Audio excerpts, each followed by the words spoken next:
เคทักทายสบายดีเนาะพี่น้องเนาะมื้อนี้นะสั่งบัวสิมารีวิวเนาะมีอันน่ะ FC ที่ถามเข้ามาว่ารีวิวซ่อแต้มขอบทรงผมให้แน่เนาะมื้อนี้สิมารีวิวให้เบิ่งเนาะเนื่องจากสั่งบัวตัดผมให้แล้วเนาะมื้อนี้ตัดให้สร้างจอยเนาะพี่น้องเนาะสร้างจอยเดี๋ยวสิขีดคิวสิขีดแต้มให้เบิ่งเนาะลูกค้าเนาะเดี๋ยวสิแต้ม เจอเรื่องไหนแอมนะอ้ามมาจำเนยสิประมาณนี้เนาะนี่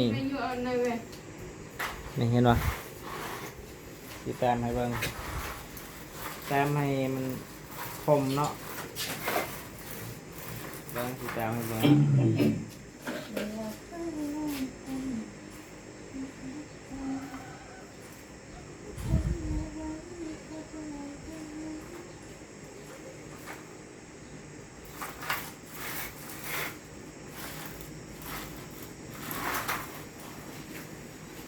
เห็นปะแล้วนี่แหละวิธีแต้มง่ายๆเนาะ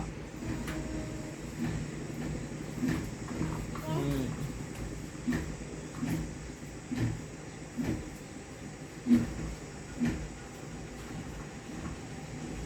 thì nha bữa nay giờ là นี่ให้ปะ giờ đậu đem phơi đậu đấy mấy แต้มให้มันขอบทรงผมงามเนาะแล้วก็สีงามมาเนี่ยตัวนี้โอเคเพื่อแบบผู้ใดมักแบบ đây nhìn đây đây khăn ông mày lắm ว่ามักแบบขาวๆเนาะ đây nằm nè đây nằm đây แต่มันก็แบบอยู่ต่างประเทศเนาะ giờ là gì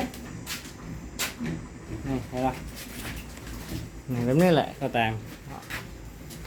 นี่อันนี้ก็คือสร้างเพิ่นบ่ต้องการสิกันอยู่นี่เนาะสร้างเพิ่นจัดการแต่ทางนี้เนาะสร้างบวกอ่ะจัดให้แต่ทางนี้ vừa là gì vậy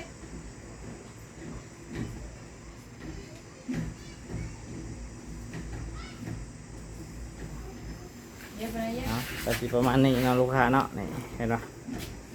งามผู้ใดมักอ่ะสามารถสั่งซื้อได้เนาะนำสั่งเปิ้นเนาะผู้ใดที่ยังบ่ฮู้หรือว่าอยากทำบะบัวกะถักหาได้เนาะผู้ใดอยากได้ซอขีดเข้าหรือว่าขีดอันน่ะทรงผมเนาะนี่งามๆเลยลูกค้าขอบใจหลายๆเนาะที่ถามเนาะขอบใจ